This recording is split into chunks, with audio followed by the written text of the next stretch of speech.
Tetapi kalau hewan gitu ya, sekarang kalau hewan umpamanya ya kelinci dimakan sama kucing ya, itu kan berarti kucing menzalimi kelinci. Nanti kucing yang dizalimi oleh kelinci nanti dibangkitkan lagi dan diperintahkan kelinci ini nanti untuk membalas perbuatan zalim yang dilakukan oleh kucing tadi, ataupun kijang oleh harimau dan lain sebagainya. Tapi setelah ada kesempatan untuk membalas, setimpal sudah dibalas, nanti dua-duanya dimatikan kembali gitu ya. Jadi tapi kalau manusia tidak, kalau binatang dan lain sebagainya nanti akan dihidupkan kembali dan diberi kesempatan untuk apa? Untuk membalas perbuatan zalim yang pernah dilakukan oleh hewan yang lain semasa waktu masih di dunia. Itulah bentuk keadilan Allah Subhanahu wa taala.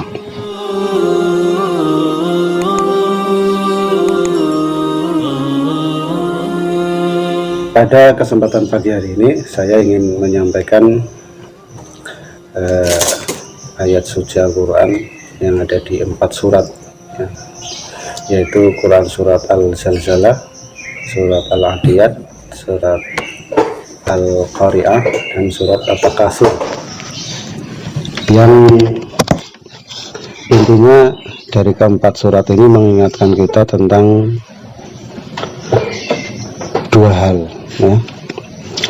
Pertama tentang kehidupan akhirat dengan memberikan informasi tentang kiamat dan beberapa kejadian yang ada saat kiamat.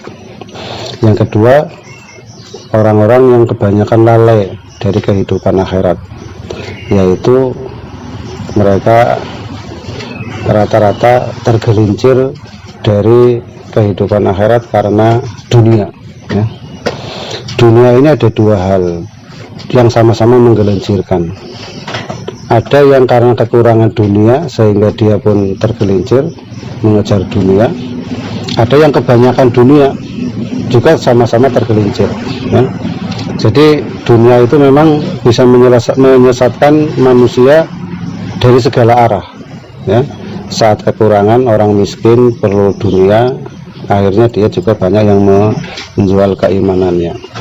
Sebaliknya, dunia ini kalau kebanyakan dan bukan pada orang yang tepat juga menggelincirkan, seperti Firaun ya. Seperti siapa itu, Qarun dan sebagainya gitu ya.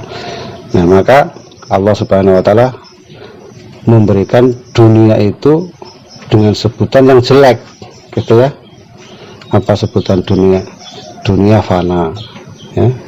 Dunia tempat untuk bermain-main saja gitu ya. Dengan pokoknya Allah Subhanahu wa taala menyebut dunia itu dengan sebutan yang jelek-jelek. Bahkan dunia itu menipu gitu. Kan ada itu perkataan ulama, dunia itu seperti bayangan ya. Pak Wahyu coba lihat nanti, ada matahari bayangan di depan gitu ya. Kejarlah dunia, maka tidak akan mungkin bisa mengejar dunia, karena dunia itu adalah sifatnya semu ya, hanya semu saja. Nah, di dalam 4 surat ini Allah Subhanahu wa taala mengingatkan kita, harusnya kita memperhatikan tentang hari kebangkitan beserta apa saja yang akan terjadi, sehingga nanti harapannya kita mengesampingkan dunia yang tadi hina tadi, mengutamakan kehidupan akhirat. Di Quran surat Al-Zalzalah ya, idza zulzilatil ardu zilzalaha, apabila bumi diguncangkan dengan guncangan yang dahsyat. Ini kan pasti terjadi ini, yaitu tentang hari kiamat. Wa kharajatil ardu asqalaha, dan bumi mengeluarkan bahan-bahan berat yang ada di kandungnya. Pokoknya apa saja yang sekarang di bumi itu dikeluarkan semua. Allah mengeluarkan sebagian saja itu sudah bikin gempar. Misal seperti kemarin beberapa puluh tahun yang lalu itu ada banjir di mana, di yang sekarang masih jadi danau itu di Jawa Timur itu loh, lumpur lapindo gitu ya, itu kan hanya sebagian kecil, apalagi semuanya seluruhnya nanti dikeluarkan ya, yang tadi sekarang tersembunyikan. Bayangkan kalau sekarang itu minyak dikeluarkan sebagian saja, itu sudah bisa menerangi bumi begitu ya, dengan BBM-nya. Apalagi kalau nanti dikeluarkan semua, gitu kan, berarti akan lebih dahsyat dari yang sekarang. Wa qala al-insanu ma laha, maka manusia itu akan bertanya-tanya apa yang akan terjadi di bumi ini sebenarnya gitu. Kemarin-kemarin enggak gitu ya. Yauma idzin tuhaddisu akhbaraha, pada hari itu bumi karena sesungguhnya Tuhannya telah memerintahkan yang demikian itu ya. Terus yauma idzi yasdurun nasu ashtatan liyurau a'malahum, pada hari itu manusia keluar dari kuburnya dalam keadaan berkelompok-kelompok ya, untuk diperlihatkan kepadanya mereka balasan yang akan menerima mereka. Jadi setelah manusia mati semua, nanti akan dikuburkan, akan dibangkitkan lagi dari kuburnya.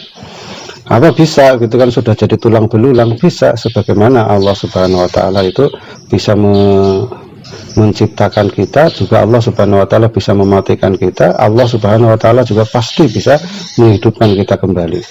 Konon itu akan dihidupkan dari tulang ekor ya.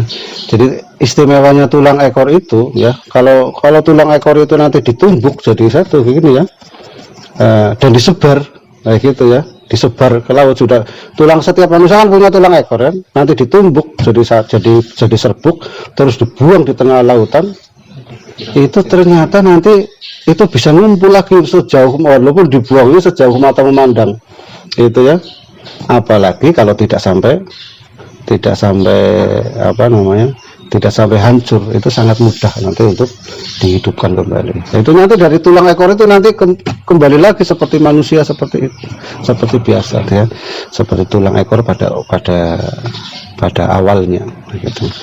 Nah, intinya manusia itu nanti akan dibangkitkan lagi dari kubur dan akan berkelompok-kelompok gitu ya.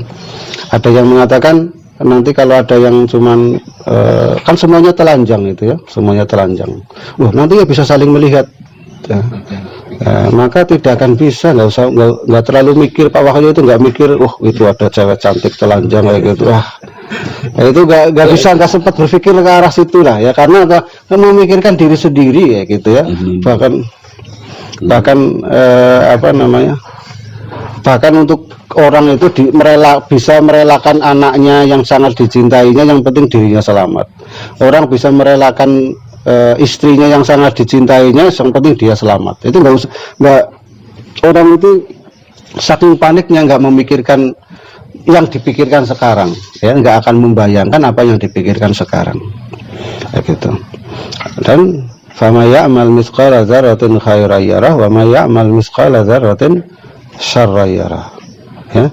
Siapa yang melakukan hal kebaikan sebesar biji zarah, maka nanti akan dibalas dan akan menerima balasan. Barang siapa yang melakukan keburukan sebesar biji zarah, itu pun nanti akan melihat balasannya dan akan dibalas sesuai dengan balasannya ya. Yang baik tentu akan dibalas dengan baik, yang jelek juga akan dibalas dengan kejelekan. Itu manusia. Hatta itu terjadi nanti hewan juga ya. Jadi nanti yang dibangkitkan itu tidak hanya hewan, tidak hanya manusia, hewan itu pun nanti dibangkitkan. Tapi ada sedikit perbedaan gitu ya.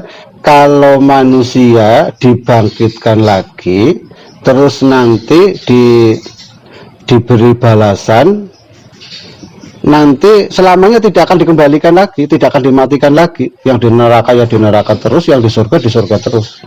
Kecuali nanti yang di surga juga ada kesempatan bisa masuk surga kalau dia sudah membersihkan dirinya dari dosa-dosa. Tapi ada juga tetap kebanyakan manusia itu selama-lamanya di neraka, tidak akan mungkin bisa ke surga. Tetapi kalau hewan gitu ya, sekarang kalau hewan umpamanya ya kelinci dimakan sama kucing ya, itu kan berarti kucing menzalimi kelinci. Nanti kucing yang dizalimi oleh kelinci nanti dibangkitkan lagi dan diperintahkan kelinci ini nanti untuk membalas membalas perbuatan zalim yang dilakukan oleh kucing tadi, ataupun kijang oleh harimau dan lain sebagainya. Tapi setelah ada kesempatan untuk membalas, setimpal sudah dibalas, nanti dua-duanya dimatikan kembali, gitu ya.